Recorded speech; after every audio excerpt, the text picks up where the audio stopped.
रासायनिक अभिक्रिया कितनी विशेषताएं होती है? कौन कौन?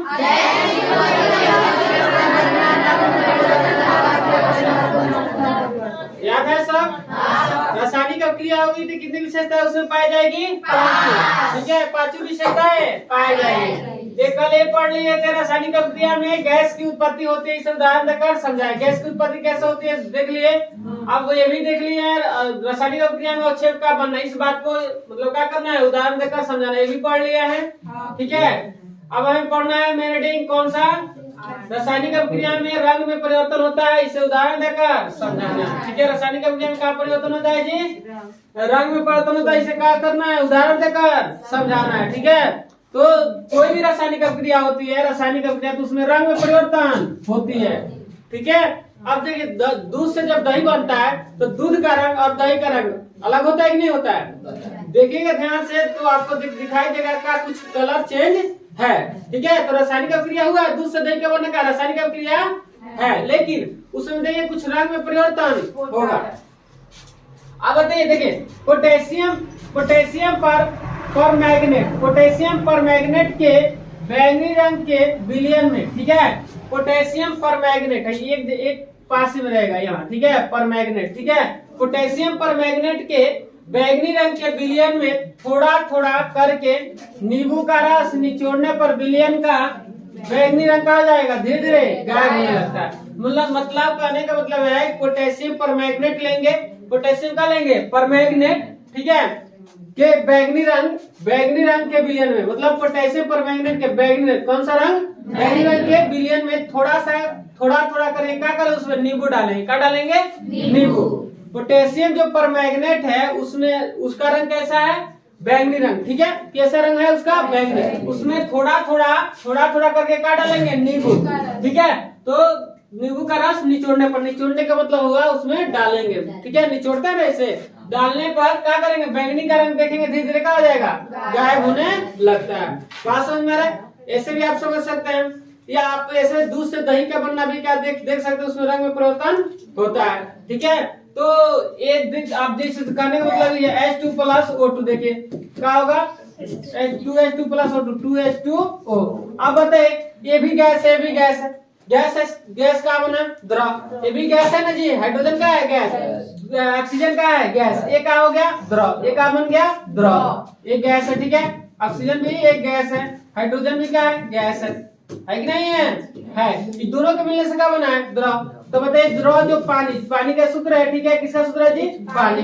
अब बताइए, करने का मतलब ही है, अब इसका रंग और इसका रंग देखेंगे तो दोनों का रंग कुछ अलग रहेगा, मतलब गैस के, और इसका रंग क्या हो जाएगा? कुछ अलग रहेगा कि नहीं? कुछ का बहुत अलग रहेगा रंग, बस अवस्था भी बदल गया। अवस्था देखिए, द्रव में, गैस में था, अब किस अवस्था में चल गया? द्रव अवस्था में चल गया। तो ये हमें जानना था कि रंग में परिवर्तन कैसा होता है। तो पोटेशियम पर मैग्नेट के बैंगनी रंग के विलयन में थोड़ा करके क्या करेंगे? हम नींबू का रस निचोड़ेंगे, डालेंगे, तो बैंगनी का रंग धीरे धीरे कहा जाएगा? गायब हो जाएगा।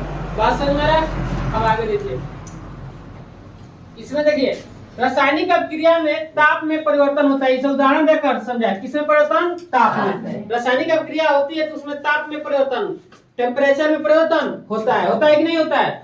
अब समझे, आपके दूध दही सबके घर है ना जी, बहुत के घर है या नहीं, या खरीद के खाता है। तो दूध से जब दही बनना, ये तो पता है मेरा रासायनिक अभिक्रिया है। तो दूध से दही जब बनता है, देख रहा, दूध का टेम्परेचर देख लेना और दही का टेम्परेचर देख लेना, देखना दोनों में टेम्परेचर में अंतर आपको दिखाई देगा, मतलब ताप में परिवर्तन कुछ ना कुछ होगा। बात समझ में आ रहा है? समझे? अब बताइए, दूध और दही, ठंडा आपको कैसे, कौन सा महसूस होता है? दही। आपको कहते हैं कि हाँ दही का है, ठंडा है, बोलते हैं ना जी। तो दही आपको ठंडा लगता है, मतलब ताप में परिवर्तन। और दूध लोग पीते हैं, कहता है गर्म है ना, दूध पीने से ठंडी नहीं लग रहा है, ऐसे बोलते हैं लोग। तो आप समझिए कि वो ताप में परिवर्तन है, तभी ना वो अवस्था बदल गया उसका। बात समझ में आ रहा? तो ताप में परिवर्तन हो गया। तो इसमें हम उसमें हम दही या दूध के एग्जाम्पल तो नहीं देंगे, दूध दही के एग्जाम्पल नहीं देंगे। इसमें देखिए क्या देंगे, इसमें कली चूना के एक ढेले पर जल गिराया जाता है। चूना देखे हैं? चूना के एक ढेला लीजिए, ढेला आता है चूना के, ठीक है। उस पर क्या करेंगे हम? जल गिराएंगे तो काफी मात्रा में ऊष्मा उत्पन्न होती है। ठीक है, उसमें काफी मात्रा में ऊष्मा उत्पन्न होती है। चूना ले लेना, या आप क्या करना कि चूना भूका हुआ भी चूना आता है कि नहीं आता है? आता है। तो हम क्या करेंगे, पानी में ले जाके इतना चूना डाल देंगे तो देखिए क्या करता है वो मतलब खौलाने लगता है, ढबकने लगता है जी, लोग बोलते हैं ढबकना, खौलाने लगता है।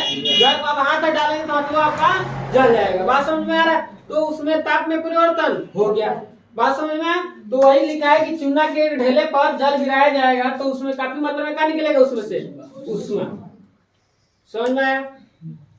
बोलिए, आगे बढ़े, बढ़ा जाए आगे। अब देखिए लास्ट आपका कौन सा है जी? लास्ट है ना? हाँ, कौन सा? ये वाला। हाँ, रासायनिक अभिक्रिया में अवस्था में परिवर्तन है। किसमें? अवस्था में परिवर्तन। इसे उदाहरण देकर समझाए। अवस्था पता है, अवस्था पदार्थ की कितनी अवस्था होती है? 5। पदार्थ कैसे बोलते हैं कितनी अवस्था होती है जी? 3। पदार्थ की कितनी अवस्था? 3। ठीक है, 4 और चौथा अवस्था का है प्लाज्मा। 5वां जो आता है बोर आइंस्टीन जैसे आता है। ठीक है, तो 5वां अवस्था आपको पढ़ना नहीं है। अभी आपको पदार्थ की 3 अवस्था के बारे में पढ़ना है और चौथी होता है प्लाज्मा अवस्था। ठीक है, तो पदार्थ की 3 अवस्था आपको पता है कौन कौन है जी? गैस मतलब ठोस, और ये क्या है? द्रव। ये पता है। चौथी अवस्था है प्लाज्मा अवस्था। तो बताइए ये अवस्था है, पता नहीं क्या है? ये अवस्था। ठीक है, तो अवस्था बदल जाता है, रासायनिक अभिक्रिया होगी तो अवस्था बदलेगा। बदलेगा कि नहीं बदलेगा? बदलेगा। अभी हम पढ़े थे, जैसे समझे, जैसे कहने का मतलब ये हम बोले कि H2 2H2 प्लस O2 जैसे दिया 2H2O। ये बताइए गैस है, ये भी गैस है। ये क्या बन गया? द्रव। पानी जो है आपका, पानी एक किस रूप में होता है जी? द्रव रूप में। किस रूप में होता है? द्रव रूप में। ठीक है, किस रूप में? द्रव रूप में। मतलब देख रहे हैं गैस रूप में होता है, गैस। ये भी देखिए पदार्थ की अवस्था है। ठीक है, तो पदार्थ की अवस्था गैस का बन गया द्रव। जब रासायनिक अभिक्रिया होगी तो अवस्था भी बदल जाएगा। ऐसे ना समझ में आ रहा है तो आप ऐसे समझिए, आप दूध किस अवस्था में रहता है आपका घर में जो दूध है किस अवस्था में रहता है आपके? किस रूप में? द्रव। किस रूप में रहता है? द्रव। और जब उसमें दूध में हम क्या करते हैं, ये द्रव रूप में दूध में थोड़ा सा क्या मिला देते हैं? दही। थोड़ा सा, ज्यादा मात्रा में नहीं, थोड़ा सा दही मिलाएंगे तो देखते हैं दूधवा क्या बन जाता है? दही। पूरा दही बन जाता है। तो बताइए पूरा दही बन जाता है तो ये द्रव अवस्था में दही बन गया तो किस अवस्था में हो जाता है? किस अवस्था में? अवस्था बदल गया। बात समझ में देख रहे हैं? ओ लड़की, बात समझी जी? तो रासायनिक अभिक्रिया होगी तो क्या बदल जाएगा? अवस्था। बात समझ में? बदलेगा कि नहीं? बदलेगा। अब देखिए जैसे इसमें एग्जांपल हम दे सकते हैं। मोमबत्ती को जलाने पर मोम का कुछ भाग, मोमबत्ती का है, मोमबत्ती का है जी बताइए? ठोस। मोमबत्ती का है? ठोस है। मोमबत्ती का है? ठोस है। तो मोमबत्ती को जलाने पर मोमबत्ती का कुछ भाग द्रवित होकर नीचे गिरता है। अब जलाएंगे तो क्या बन जाता है? कुछ द्रव होकर नीचे गिरता है, पिघलता है ना जी, तो क्या बन जाता है? द्रव होकर नीचे गिरता है और कुछ भाग वाष्प में परिवर्तन होकर जलता है। कुछ भाग कहा जाता है भाप बन के कुछ जलता है। बात समझ में आ रहा? तो ये बताइए रासायनिक अभिक्रिया का अवस्था में परिवर्तन हो रहा है कि नहीं? मोमबत्ती जल रहा तो उसमें भी रासायनिक अभिक्रिया हो रहा है। मोमबत्ती के जलना भी रासायनिक अभिक्रिया है। जलेगा तो मोमबत्ती का कुछ भाग भाप बन के उड़ जाएगा, कुछ भाग द्रव में बदल जाएगा। लेकिन मोमबत्ती किस में था? ठोस में। मोमबत्ती पहले से किस में था? ठोस में। बात समझ में आ रहा है? तो ये होता है रासायनिक अभिक्रिया में अवस्था में परिवर्तन। आ रहा है समझ में? आगे बढ़े, चलिए अब देखिए हम पढ़ेंगे आपका लास्ट हाँ VVI क्वेश्चन एग्जाम में आपका आया हुआ क्वेश्चन है। ठीक है, एग्जाम में आया हुआ क्वेश्चन है, इसलिए VVI very very important. VVI का मतलब होता है वेरी वेरी इंपोर्टेंट। एग्जाम में ये आया हुआ क्वेश्चन है। वायु में जलाने से पहले मैग्नीशियम रिबन को साफ क्यों किया? क्यों गलती लिखा है, यहाँ लिखेंगे क्यों किया जाता है? क्यों किया जाता है? तो वायु में जलाने से मैग्नीशियम रिबन को साफ क्यों किया जाता है? मैग्नीशियम का एक फीता आता है, रिबन मतलब फीता एक आता है मैग्नीशियम का। ठीक है, आप मार्केट से भी क्या कर सकते हैं? परिचित मतलब खरीद सकते हैं। ठीक है, तो जाइएगा मार्केट में मिल जाएगा, ज्यादा महंगा भी ना मिलता है तो आप मार्केट में जाकर खरीद लेंगे। रिबन आता है, उसको लाएंगे, अगर जलाएंगे उसको ला के अगर जलाएंगे तो जलेगा नहीं, उसको सबसे पहले क्या किया जाता है, साफ। ठीक है, उसको साफ करेंगे तब जलाएंगे तो वो जलता है। तो इसलिए क्वेश्चन है कि वायु में जलाने से पहले मैग्नीशियम रिबन को, मैग्नीशियम, ये भी गलती लिख दिया है, मैग्नीशियम रिबन को साफ क्यों किया जाता है। तो देखिए जब मैग्नीशियम का रिबन नम वायु मतलब का नमी, अभी क्या है, अभी कैसा वायु है बताइए, नमी है, अभी नम वायु के संपर्क में आता है तो मैग्नीशियम के फीते की सतह पर सफेद रंग की मैग्नीशियम, किस रंग की, सफेद रंग की मैग्नीशियम ऑक्साइड की परत जम जाती है। जो मैग्नीशियम का फीता है, मैग्नीशियम का जब हम फीता लाएंगे तो देखेंगे नम वायु में कहा जाता है उस पर एक सफेद रंग की क्या जम जाती है, मैग्नीशियम ऑक्साइड की परत जम जाते हैं, उसी को साफ करते हैं। ठीक है, उसी को क्या करते हैं, साफ करते हैं, तब साफ करके जलाएंगे तो जलेगा। यह सतह मैग्नीशियम को जलाने से क्या करता है, रोकता है। वो सतह क्या करता है, मैग्नीशियम ऑक्साइड जो परत जम जाती है वो सतह क्या करती है, वो जलाने से रोकता है, जलता नहीं है, उसको साफ करेंगे तब जलेगा।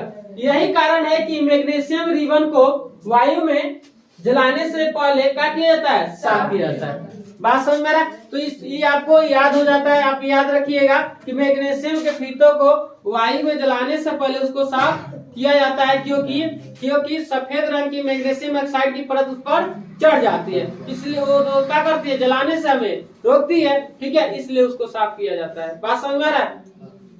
समझे?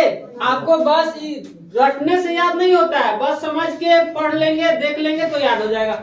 देखिए जब मैग्नीशियम का रिबन नम वायु किस वायु में रहता है, नम वायु के संपर्क में आता है। ठीक है, और संपर्क में आ गया नम वायु के संपर्क में मैग्नीशियम रिबन, तो मैग्नीशियम के फीते की सतह पर, मतलब जो फीतवा है उस पर क्या हो जाएगा, सफेद रंग की मैग्नीशियम ऑक्साइड की परत जम जाती है। ये आपको याद रखना है, किस रंग की परत, मैग्नीशियम, सफेद रंग की मैग्नीशियम ऑक्साइड, ये आपको याद रखना पड़ेगा। मैग्नीशियम ऑक्साइड की परत कहा जाती है, उस पर फीता पे जम जाती है, इसलिए उसको क्या किया जाता है, साफ किया जाता है। क्यों साफ किया जाता है, क्योंकि जलाने से वो रोकता है, इसलिए उसको क्या किया जाता है, साफ किया जाता है। यही कारण है कि मैग्नीशियम के रिबन को जलाने से पहले साफ किया जाता है।